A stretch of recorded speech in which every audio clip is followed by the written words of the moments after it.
ॐ भूर्भुवः स्वः तत्सवितुर्वरेण्यं भर्गो देवस्य धीमहि धियो यो नः प्रचोदयात्। अब पेंशन अभियान ने बुढ़ापे को वरदान बना दिया है, क्योंकि संकल्प था बुजुर्गों की सेवा। जैसा कि कहा गया है, नारी जागरण आंदोलन पर हमें अपने विचार रखने हैं और बहुत ही कम समय है और इतने कम समय में ग्रामीण अर्थव्यवस्था नई अपनी बात को रख पाना इतना आसान नहीं है। ऊर्जाओं से हमने बड़े नतीजे हासिल किए हैं। यदि नारियों का इतिहास संदीप हमेशा कहते हैं कि जब भी कभी नारियों की बात आती है तो हमारी आंखें गीली हो जाती हैं।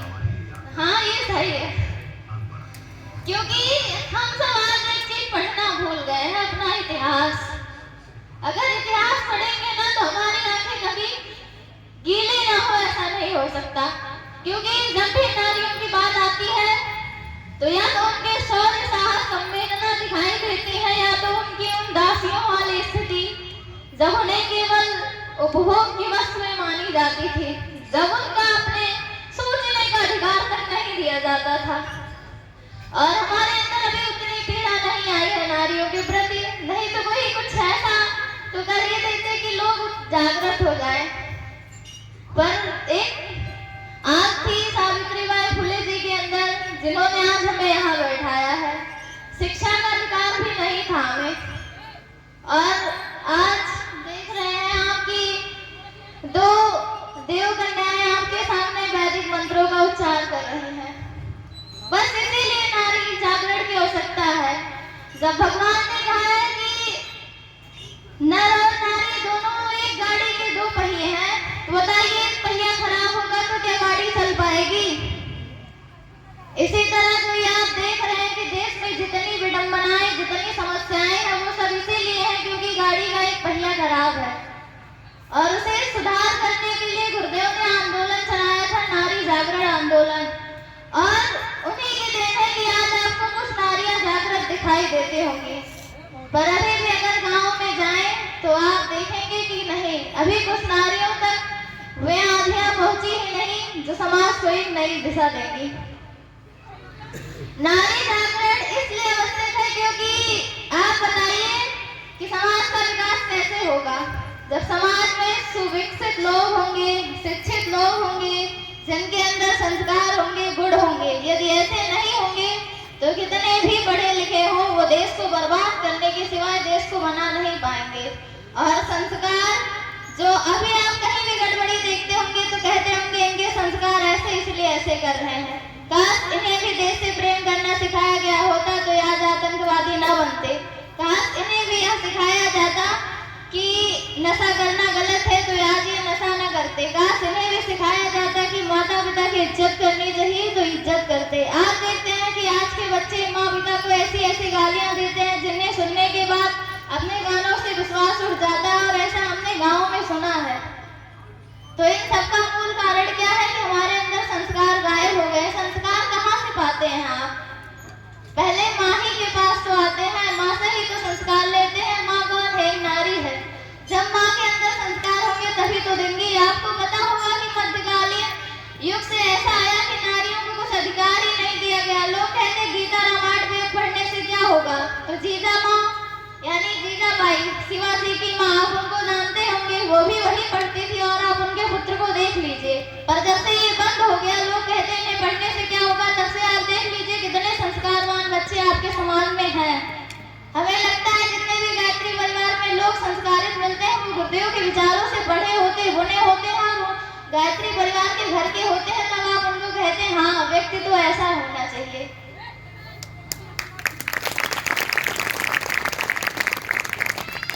तो जब आपके घर की नारी है शिक्षित और संस्कारी नहीं रहेगी, उसे नहीं पता रहेगा कि क्या संस्कार देने हैं, तो आपके घर का बच्चा कैसे संस्कारी होगा और कैसे मानेंगे कि आपके देश का विकास हुआ। कहते हैं देश की शक्ति नारी है, समाज की शक्ति नारी है, फिर नारियां घर में ही क्यों है?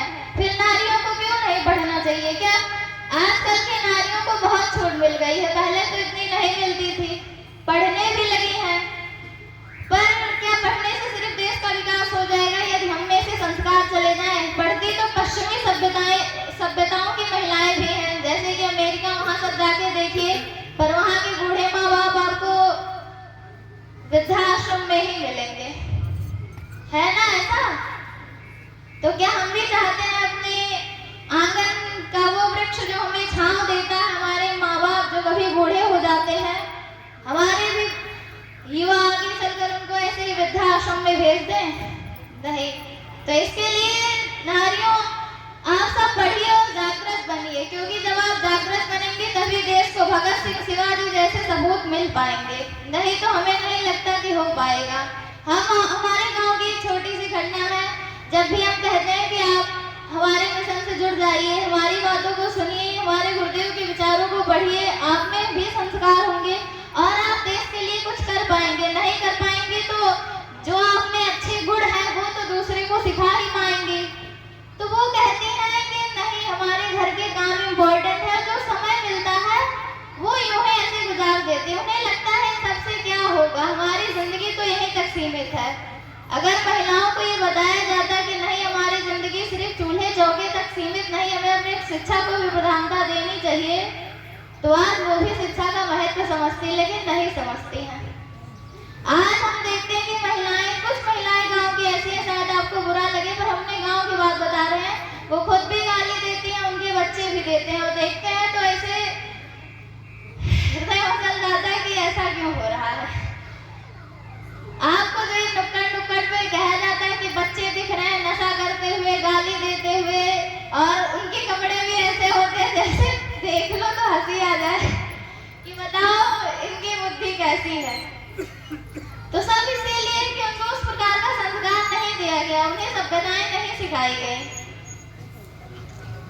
तो नारी जागरण की आवश्यकता इसीलिए है क्या कि घर की कोई भी नारी यदि शिक्षित नहीं है, यानी कि वो शिक्षा ही नहीं, विद्या का महत्व भी समझे, यदि विद्या का महत्व नहीं समझ रही है, तो आपके घर में कभी भी आप ये एक्सपेक्ट मत करिएगा अगर भगवान की कृपा ना हो कि संस्कारी बच्चे होंगे। आप घर से बाहर निकलिए और अपने आप को गढ़िए। आशा माधुरी दीदी को देखे रहे, आप इनका व्यक्तित्व देखेंगे ना तो आप चौंक जाएंगे। हमें इनकी जैसी लड़कियां कहीं देखने को नहीं मिलती, पूरा दिन परिश्रम करती हैं, और आप इनसे दिन भर इनके साथ रहिएगा, इनके चेहरे पे कभी आपको क्रोध नाम की कोई भी चीज दिखाई दे तो कहिएगा, कभी इनके गुस्सा करती नहीं, जितने भी पूरे काम कर लेती, हैंडल कर लेती हैं। आप यहाँ देखिए तो आपके सामने गीत भी गाती हैं और कर्मकांड भी करा रही है ना। कैसा लगा? अच्छा लगा। इनके साथ आप रहेंगे तो आपको और भी अच्छा लगेगा। तो इसीलिए अपने आप को विकसित करिए, अपने अंदर वो सद्गुण लाइए। और नारी गायत्री की रूप है, तो गायत्री को किसकी देवी माना जाता है? सद्बुद्धि की। और जिनमें सद्बुद्धि होगी उनमें तो सद्गुण भरा ही होगा। तो हम सब अपने अंदर सद्गुण लाएं, यानी कि अच्छे गुण लाएं, और अच्छे गुण लाएंगे तभी अच्छे गुण दे पाएंगे, क्योंकि जिन फूलों में खुशबू नहीं होगी वो औरों को क्या बांटेंगे, है ना। तो अपने अंदर खुशबू को विकसित करिए और जिस देवी की आराधना करती है उस देवी की तरह बन जाइए, क्योंकि हमारे सर जी कहा करते हैं कि अगर आपको किसी भी देवी देवता का अनुग्रह पाना है तो उनके जैसा बन जाइए। तो भगवान राम की कृपा पाना चाहते हैं तो भगवान जैसे मर्यादा पुरुषोत्तम भी बनकर रहिए, संस्कारी बन के रहिए। तब देखिए अगर राम जी जीते तो सिर्फ चरित्र की वजह से, क्योंकि शक्तियां रावण के पास भी अथाह थी। इसी के साथ हम अपनी गाड़ी को विराम देंगे और आप सभी का बहुत बहुत धन्यवाद।